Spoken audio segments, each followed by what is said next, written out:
Hello बच्चों, स्वागत है आपका एफटी की स्टडी चैनल पे। आज मैं आपको क्लास 7 का सोशल साइंस का आपका मिड टर्म का सैम्पल पेपर कराने जा रहा हूँ, जो आपका 2025 और 26 का है। तो आइए देखते हैं आपका पेपर किस टाइप का आएगा। बच्चों, आपका जो पेपर होगा टोटल 60 मार्क्स का आएगा, जिसमें आपके section A B C D E and F होगा। टोटल 14 क्वेश्चन होंगे। सेक्शन ए में बच्चों आपके फर्स्ट क्वेश्चन के सब पार्ट दिए होंगे 1 से 15 तक, जिसमें एमसीक्यू टाइप के क्वेश्चन होंगे। एंड सेक्शन बी में आपके 2 से 5 तक शॉर्ट क्वेश्चन होंगे 2 मार्क्स के, जिनके आंसर आपको 20 वर्ड से अधिक में नहीं देना होगा। सेक्शन सी में आपके बच्चे 6 एंड 7 क्वेश्चन होगा 3 मार्क्स का, ठीक है। इनके आंसर आपको 40 वर्ड से अब नहीं देना है।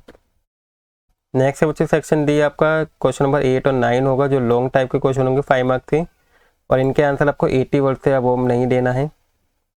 एंड सेक्शन ई आपको केस बेस्ड स्टडी क्वेश्चन होंगे बच्चों 4 मार्क्स के, इसमें 3 सब क्वेश्चन दिए जाएंगे। एंड सेक्शन एफ में आपके कौन से होंगे, मैप के क्वेश्चन होंगे, ठीक है, 5 मार्क्स के 14वां क्वेश्चन जो होगा। और मैप की जगह आपका क्वेश्चन दिया जाएगा विजुअली इम्पेयर स्टूडेंट के लिए, जिस न्यू स्टूडेंट को करना होगा, ठीक है। तो आइए बच्चों हम देखते हैं सेक्शन ए में आपके किस किस टाइप के क्वेश्चन दिए हुए हैं। तो देखिए, फर्स्ट क्वेश्चन आपका दिया हुआ है कि which of the following is a not a natural ecosystem, जो नेचुरल नहीं है, तो कौन सा बच्चों, रोड, ठीक है, इसका आंसर रोड है। नेक्स्ट है बच्चों आइडेंटिफाई द करेक्ट मैच। जो वर्ल्ड इन्वायरमेंट डे है बच्चों, वो कब मनाया जाता है, 5 जून को मनाया जाता है, तो इसका आंसर आपका क्या होगा, 5 जून होगा। नेक्स्ट है आपका थर्ड, आपको फिल ब्लैंक बनना है यहाँ पे। In the inner most layer of the earth क्या कहलाती है बच्चों, कोर कहलाती है। फोर्थ क्वेश्चन है कि which of the following is are types of rocks हैं, तो कौन कौन से बच्चे, एक मेटाफोरिक है और एक इग्निशियल, यानी कि सेकंड एंड थर्ड है, फर्स्ट नहीं है आपका, तो ऑप्शन नंबर सी सही आंसर होगा। नेक्स्ट बच्चों विच of the following is not a seismic waves, कौन सी नहीं है बतानी है, तो वाई वे है, वाई वेव्स है जो सिस्मिक वेव्स नहीं है। इसके बाद बच्चों क्वेश्चन नंबर 6 है कि which of the following gas protect us from the harmful ray of the sun, जो हार्मफुल रे आती है सन से, अल्ट्रावायलेट रे जिसे बोलते हैं, उसे प्रोटेक्ट कौन सी गैस करती है हमें, ओजोन गैस, ठीक है।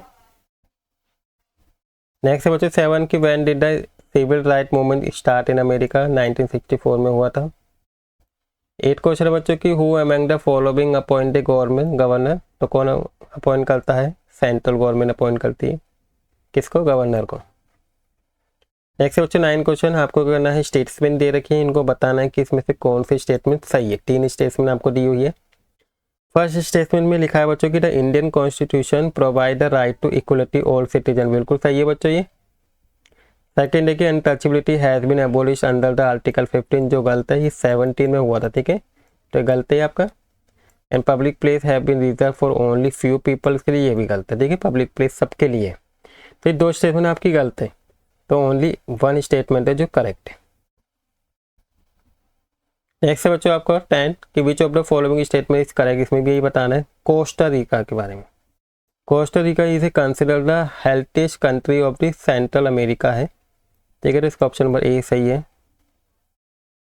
नेक्स्ट है बच्चों 11 क्वेश्चन, आपके स्टेटमेंट दे रखी है, इन्हें पढ़ के बताना है कि दोनों सही हैं गलत हैं, ठीक है। फर्स्ट में लिखा है only public health service are available in India, नहीं है, ऐसा नहीं है, प्राइवेट हेल्थ सर्विस भी है हमारे इंडिया के अंदर। तो इसमें लिखा है ओनली प्राइवेट हेल्थ, दोनों ही गलत हैं, ठीक है, दोनों ही है हेल्थ सर्विस हमारे इंडिया में, तो यानी कि आपका डी बी सही है, बोथ स्टेटमेंट आर इनकरेक्ट। इसके बाद बच्चों 12 क्वेश्चन है कि which of the following ruler belong to Khilji dynasty, से कौन सा रूलर बिलोंग करता है, आपका अलाउद्दीन खिलजी है जो इस डायनेस्टी से बिलोंग करता है। 13 क्वेश्चन है कि who propound the policy of सुलह कुल, किसने करी थी, अकबर ने। 14 क्वेश्चन बच्चों आपके अल्जेशन रीजन वाले हैं।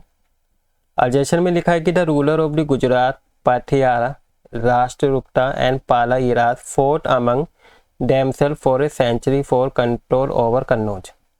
रीजन में लिखा है कि जो battle of the rule over Kannauj war long था, ठीक है, and there were 3 parties in this battle के अंदर थी।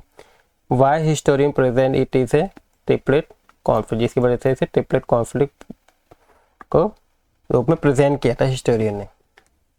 तो बच्चों दोनों ही स्टेटमेंट आपकी क्या है, ट्रू है।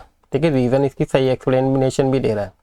तो आपका ऑप्शन नंबर ए सही होगा कि both assertion and reason are true, correct, and reason is the correct explanation of the assertion.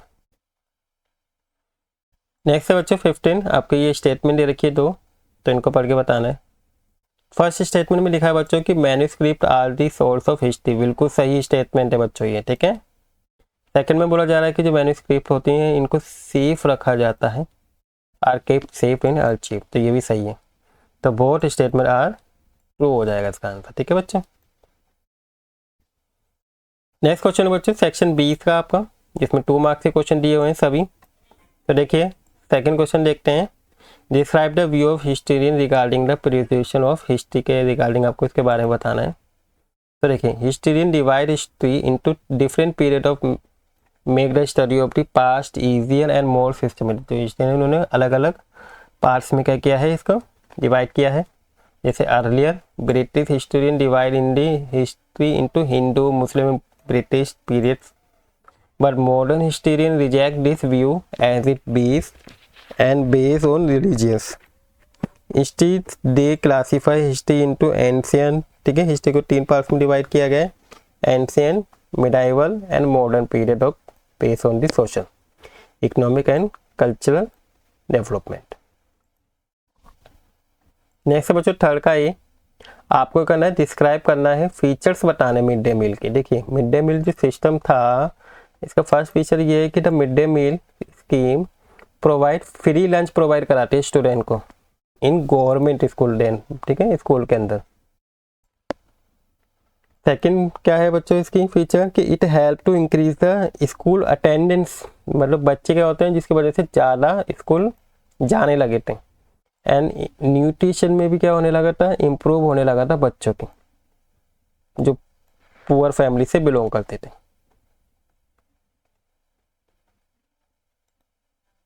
Next है बच्चों इसी की चॉइस में दूसरा क्वेश्चन दिया हुआ है आपको, अगर आपको ये नहीं आता तो आप सेकंड कर सकते हैं। ठीक है, तो आपको एग्जाम में भी 2 क्वेश्चन दिए जाएंगे जिसमें से आपको कोई एक करना होगा। तो बी पार्ट में दिया है कि how does the Indian constitution ensure equality. तो देखिए बच्चों जो इक्वलिटी है, राइट टू इक्वलिटी, वो आर्टिकल 14-18 के तहत क्या करती है, गारंटी देती है equal rights and opportunity to all citizen of India को। ठीक है, सबको सेम समझा जाता है। अनटचेबिलिटी, देखिए अभी क्वेश्चन आया था ना ये वाला, अनटचेबिलिटी इज अबॉलिश्ड, आर्टिकल 17 है। ठीक है, उसमें आर्टिकल 50 लिखा था। ठीक है, आपका स्टेटमेंट वाला जो क्वेश्चन था, तो जो ये है ये एक्ट आर्टिकल 17 के तहत एंड डिस्क्रिमिनेशन जो असमानता है and basis of region, caste, gender और प्लेस ऑफ बर्थ, इस सबको क्या करता है, रोकता है ये आर्टिकल के थ्रू, कि किसी प्रकार का कोई भी भेदभाव नहीं होता, चाहे वो किसी भी कास्ट का हो, किसी भी रिलीजन का हो। ठीक है, नेक्स्ट है बच्चों 4 question, analyse the importance of health service, को क्या करना है, एनालाइज करना है। देखिए गुड हेल्थ सर्विस क्या करती है, हेल्प करती है पीपल को हेल्दी रहने में, प्रोटेक्टिव रहने में। ठीक है, और improve their quality of life को इम्प्रूव करता है। एंड दे ऑल्सो रिड्यूस करता है, जो डेथ रेट है उसको कम करता है। And help in the early detection to treatment of diseases. ठीक है, जो अगर कोई बीमारी होती है उसको भी ट्रीटमेंट में भी हेल्प करता है।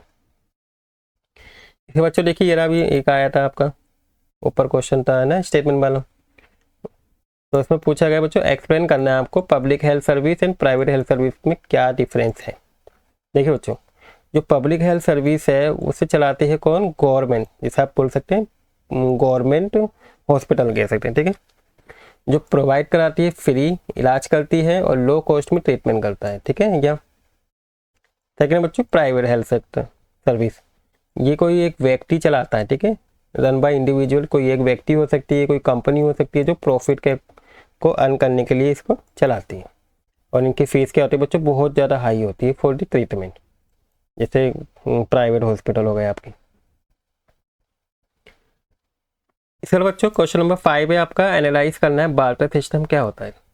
तो बच्चों इसको बताने से पहले मैं आपको समझा रहता हूँ क्या होता है बार्टर सिस्टम। देखिए पहले क्या होता था बच्चों, जैसे 2 लोग हैं पुराने, पहले एक व्यक्ति को क्या बच्चों गेहूं की ज़रूरत है। ठीक है, किसकी ज़रूरत है, गेहूं की, व्हीट की, और इसको क्या है, राइस की ज़रूरत है। अब इसको गेहूं की मतलब वीट की ज़रूरत है, इसके पास क्या है बच्चों, राइस है। तो ये करेगा, इससे राइस ले लेगा और इसको गेहूं दे देगा। मतलब ऐसे दो व्यक्ति जिनको एक दूसरे की जो नीड्स पूरी कर रहे हैं, ये इससे गेहूं ले लेगा, ये इससे राइस ले लेगा, तो ये दोनों क्या कर रहे हैं, एक दूसरे को नीड्स को पूरी कर रहे हैं। और किसके थ्रू कर रहे हैं, गुड्स के थ्रू। किसके थ्रू बच्चों, गुड्स के थ्रू। इसमें मनी का यूज़ कहीं भी नहीं हो रहा। तो इसी सिस्टम को हम क्या कहते हैं, बार्टर सिस्टम कहते हैं। ठीक है, पहले यही सिस्टम चलता था जब मनी नहीं थी। तो the barter system was an ancient method of exchange in which goods and service को एक्सचेंज किया जाता था directly without using money. It face problem, इसमें काफ़ी प्रॉब्लम भी होती थी बच्चों। जैसे मान लो क्या है, ये व्यक्ति है, इसको क्या है, राइस की ज़रूरत है और वीट की ज़रूरत है। ठीक, मतलब वीट इसके पास है और राइस की ज़रूरत है इसे। ठीक है, तो इसे ढूंढना पड़ता था ऐसे व्यक्ति को जिसके पास राइस हो और उसे भी वीट की ज़रूरत हो। ऐसा ज़रूरी नहीं है कि उसे वीट की ज़रूरत हो। तो ऐसे व्यक्ति को सर्च करना पड़ता था जिसको पास राइस अवेलेबल हो और वीट की ज़रूरत, ताकि उसको अपना वीट प्रोवाइड करा दे और इसे राइस ले ले। तो it face problem because there was no common measure of value both parties, ऐसा नहीं हो पाता था, है ना, वन टू ईच अदर। बहुत इस तरह की प्रॉब्लम को हम बच्चों डबल कोइंसिडेंस ऑफ वांट्स भी बोलते हैं। And this lead to invention of money, इसी वजह से क्या हुआ बच्चों, मनी की इन्वेंशन हुई। इसके बच्चों 6 क्वेश्चन है आपका, राइट एनी 3 फंक्शन बताने आपको रिवर के। ठीक है, आपके 3 मार्क्स के क्वेश्चन है ये। तो देखिए इसका आंसर देखते हैं। देखिए बच्चों, जो रिवर है, रिवर क्या है आपका, सोर्स ऑफ वाटर है। इससे क्या मिलता है बच्चों, पानी मिलता है। रिवर प्रोवाइड कराती है फ्रेश वाटर, प्रोवाइड कराती है ड्रिंकिंग के लिए, इरिगेशन के लिए, इंडस्ट्रियल यूज़ के लिए। Fertile soil, river deposit alluvial soil को डिपॉजिट करती है, उनके किनारे पे इकट्ठा होती है ये on their bank. And making the land fertile को क्या करती है, मतलब लैंड को फर्टाइल बनाती है और एग्रीकल्चर के लिए। ट्रांसपोर्टेशन में भी यूज़ होता है। ठीक है, रिवर्स के थ्रू क्या करते हैं बच्चों, ट्रांसपोर्ट में भी यूज़ करते हैं इसका। जैसे किसी गुड्स को हम क्या करना, एक जगह से दूसरी जगह भेजा जाता है, तो रिवर वाला जो रास्ता होता है उसी के थ्रू भेजा जाता है। ठीक है, फिशिंग में हेल्प करता है और मेन जो बच्चों इलेक्ट्रिसिटी प्रोड्यूस करने में भी हेल्प करता है। ठीक है, हाइड्रो इलेक्ट्रिक पावर, बिजली बनाने में भी हेल्प करती है। नेक्स्ट है बच्चों इसका 6th का भी, राइट एनी 3 फंक्शन लिखने आपको ग्लेशियर के। देखिए फर्स्ट फंक्शन क्या है इसका, erosion. Glacier erode rocks and valley as they move shaping the land. Second, transportation में हेल्प करते हैं। जो ग्लेशियर वो they carry rock soil and debris from the one place to another place में लेके जाने का काम करते हैं। और थर्ड, डिपोजिशन भी करते हैं। व्हेन ग्लेशियर मेल्ट होता है तो they deposition sediment forming landform like a moraines and drumlins. Next है बच्चों क्वेश्चन नंबर 7 का A, if you were born in Samoa island in the 1920 तो what kind of role would you have been expect to do. ठीक है, आप किस तरीके का रोल होगा उसको डिस्कस करना है आपको। देखिए वहाँ पे क्या होता था बच्चों, 1920 के टाइम पे डिफरेंट रोल थे बॉयज़ एंड गर्ल्स के लिए।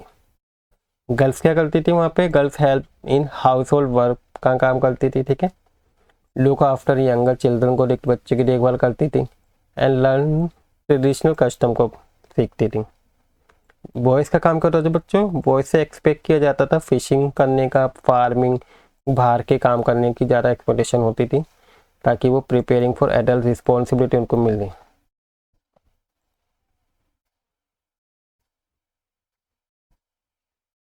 इसी बच्चों नेक्स्ट है आपका 7 का बी की एनालाइज करना इंपॉर्टेंस ऑफ डोमेस्टिक वर्क क्या होते हैं, इसको बताने, इंपॉर्टेंस बताने। तो देखिए domestic work such A cooking, cleaning and child care जो होते हैं ये हर फैमिली के लिए ज़रूरी है। ठीक है, इसेंशियल है, ज़रूरी है। Second, it ensure that family member are care for any daily life और रन स्मूथली। ठीक है, third, although often unpaid and unvalued रहते हैं ये, कोई पेमेंट नहीं मिलती, लेकिन it contributes greatly to the economic and social. देखो इनको कोई पेमेंट वेमेंट तो नहीं मिलती, क्योंकि जो घर की देखभाल करते हैं, जो आपकी मदर्स होती हैं, ठीक है, घर का काम करती हैं, इनको कोई पे नहीं करता है। लेकिन इसका मतलब ये नहीं है कि इकोनॉमिक में ये हेल्प नहीं करते, ठीक है, ये उसमें भी कंट्रीब्यूट करती हैं, ठीक है। तो इसके बाद बच्चों सेक्शन डी शुरू होता है आपका, क्वेश्चन नंबर 8 है जिसमें आपके 5 मार्क्स के हैं। तो बच्चों सेक्शन डी, ई और एफ को मैं नेक्स्ट पार्ट में कराऊंगा। इस पार्ट में हम सेक्शन ए, बी एंड सी ही रखते हैं। आई होप आपको तीनों सेक्शन अच्छे समझ में आ गए होंगे और आपको वीडियो भी अच्छी लगी होगी। अगर आपको बच्चों वीडियो अच्छी लगी तो प्लीज़ वीडियो को लाइक कर दीजिएगा, और अगर अभी चैनल पर नए हैं तो प्लीज़ चैनल को सब्सक्राइब कर दीजिएगा। Thank you for watching video.